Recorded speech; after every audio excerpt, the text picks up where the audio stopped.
Good morning students. Deep Manika 1 Sanskrit class 6। आपका chapter number 3 हमने last video में कंप्लीट किया था। आज हम चैप्टर नंबर 4 स्टार्ट करेंगे। कह किम करोति, कौन क्या करता है। धातु प्रयोग, धातु का मीनिंग होता है क्रिया, वर्ब है ना। जो वर्ब का क्या यूज़ होता है वो हम इस चैप्टर में देखेंगे। स्टार्ट करते हैं चैप्टर। प्रिय छात्रों, जब हम कोई कार्य करते हैं तो वह क्रिया है। आपने हिंदी में भी पढ़ा होगा कि जो कोई कार्य होता है, कोई भी वर्क हम करते हैं तो वो क्या होती है, क्रिया होती है। इंग्लिश में उसे बोलते हैं वर्ब। जैसे खाना, जाना, हंसना, लिखना, दौड़ना, पढ़ना आदि, ये सब क्या है, क्रियाएं हैं। संस्कृत भाषा में क्रिया के लिए धातु का प्रयोग होता है। संस्कृत में क्रिया को क्या बोलते हैं, धातु। ठीक है। तथा क्रिया के रूपों को धातु रूप कहते हैं। क्रिया के रूप जो होते हैं, रूप जो चलते हैं, उन्हें बोलते हैं धातु रूप। संस्कृत में काल, टेंस के लिए लकार का प्रयोग होता है। जैसे वर्तमान काल, भूतकाल, भविष्यकाल, ये जो काल होते हैं उनके लिए हम टेंस जो होते हैं उनके लिए लकार का यूज़ करते हैं। संस्कृत में लट लकार, वर्तमान काल जो होता है प्रेजेंट टेंस, उसे क्या बोलते हैं, लट लकार। ठीक है। अभी आपके चैप्टर में लट लकार ही आया है, बाकी इसमें तीनों लकारों में चलते हैं। ठीक है।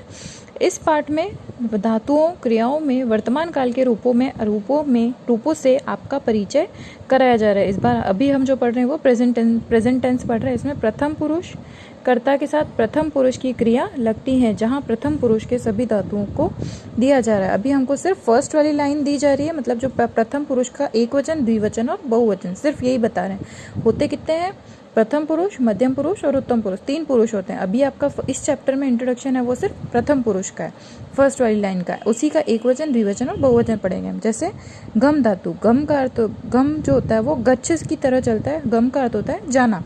जैसे गच्छति मतलब एक वचन में वह जा रहा है। गच्छतः, 2 जने कोई जा रहे हैं तो गच्छतः का यूज होगा, और 2 से ज्यादा कोई जा रहे हैं तो बहुवचन में गच्छन्ति। उसी तरह से पठ, पठ का अर्थ होता है पढ़ना।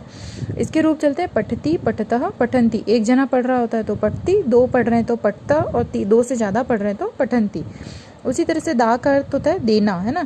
देना के लिए ये यूज होता है। इसके रूप जो होते हैं वो दा से नहीं चलते, इसके रूप चलते हैं यच्छ धातु से। यच्छति, यच्छतः, यच्छन्ति, एक वचन, द्विवचन और बहुवचन। इसी तरह से पा का अर्थ होता है पीना। इसके लिए होता है पिबती, पिबतः, पिबंती। इस तरीके से यूज में आता है ये। फिर आते हैं खाद्य धातु। इसके रूप चलते हैं खादती, खादतः, खादंती। खाना के लिए यूज में होता है ये। फिर लिख धातु का लिखती, लिखतः, लिखंती, एक वचन, द्विवचन और बहुवचन। इसी तरह से रूप चलते हैं। अब जब हम सेंटेंस देखते हैं तो सेंटेंस में क्या होता है, एक तो आपकी क्रिया आ जाएगी ये वाली, है ना, ये वाली क्रिया आ जाएगी। एक वचन के लिए होगा तो ये वाली, द्विवचन के लिए होगा तो ये, और बहुवचन के लिए ये। तो क्रिया तो हमेशा पीछे आती। तो हम आगे जो शब्द लगाएंगे वो किस अकॉर्डिंग लगाएंगे, जो हमने लास्ट चैप्टर में पढ़ा था। जैसे ये देखिए, अगर वो पुल्लिंग होगा तो पुल्लिंग होगा, और एक वचन होगा तो ये आएगा। स्त्रीलिंग, पुल्लिंग द्विवचन होगा तो छात्रौ, बहुवचन होगा तो छात्रा। उसी तरह से स्त्रीलिंग का एक वचन होगा तो छात्रा, द्विवचन होगा तो छात्रे, और बहुवचन होगा तो छात्रा। उसी तरह से नपुंसकलिंग का होगा तो एक वचन होगा तो पुस्तकम, पुस्तके, पुस्तकानी। इस तरीके से रूप चलेंगे। अब देखिए फर्स्ट, आप ये दे रखिए आपको बालिका। बालिका क्या होती है, स्त्रीलिंग। अब क्रीडती, ये क्या है, क्रीडती, क्रीडतः, क्रीडंती। इस तरीके से रूप चलेंगे इसके। ये क्या है, एक वचन है, एक ही बालिका दिख रही है, एक वचन है, तो इसका रूप किस तरह से चलेगा, इसकी तरह, छात्रा की तरह, छात्रा। कोई इसमें विसर्ग वगैरह नहीं आता है तो बालिका। उसी तरह से अब देखिए 2 पत्ते हैं तो द्विवचन क्या आएगा, पत्रम, पत्रे, पत्राणी, है ना। नपुंसकलिंग होता है तो पत्रे। द्विवचन क्या हो जाएगा, जब पुस्तकें है तो वो क्या हो जाएगा, पत्रे। तो क्या हो गया, पत्रे। और पततः क्या हो गया, द्विवचन हो गया, क्योंकि 2 है तो द्विवचन वाली क्रिया आएगी। इसी तरह से ये आपको सारे दे रखे। छात्रा, ये बहुवचन है तो क्रिया भी किसकी आएगी, बहुवचन की।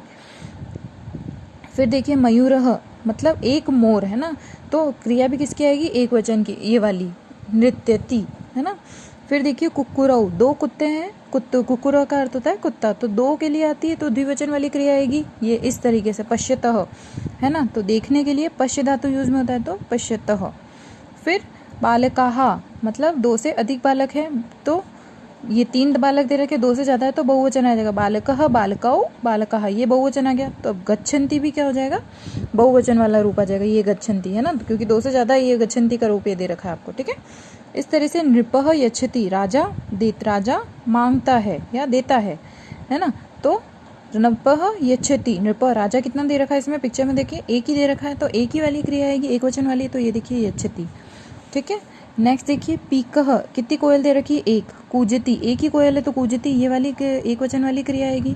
फिर महिलाः, है ना, ये बहुवचन है, ये देखिए दो महिला दो दे रखी है ना। महिलाः गायन्ति, फिर बहुवचन वाला रूप आएगा। दो दे रखी है इसमें, पर क्या है, महिलाः लिखा हुआ है, मतलब दो से ज़्यादा है, इसलिए महिला विसर्ग आ रहा है। ये देखिए आप बहुवचन का जो रूप होता है स्त्रीलिंग में, उसमें क्या आते हैं, विसर्ग आता है। तो इससे हमें पहचानना है कि ये क्या है, बहुवचन का रूप है। तो क्रिया भी कौन सी आएगी, बहुवचन की।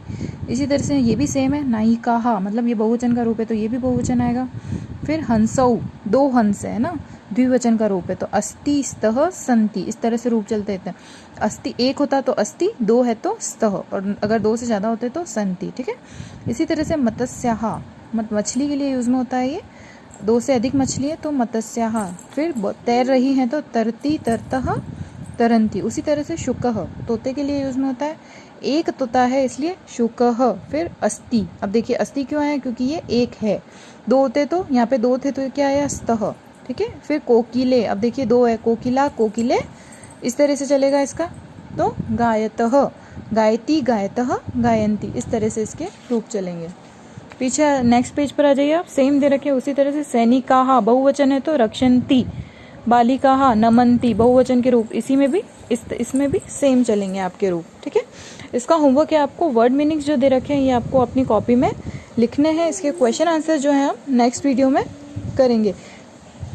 इसकी जो एक्सरसाइज है इसका आपको करके देखना है, क्योंकि मैंने बताया आपको कि बहुवचन की क्रिया है तो बहुवचन का करता है तो क्रिया भी किसकी होगी, बहुवचन की होगी।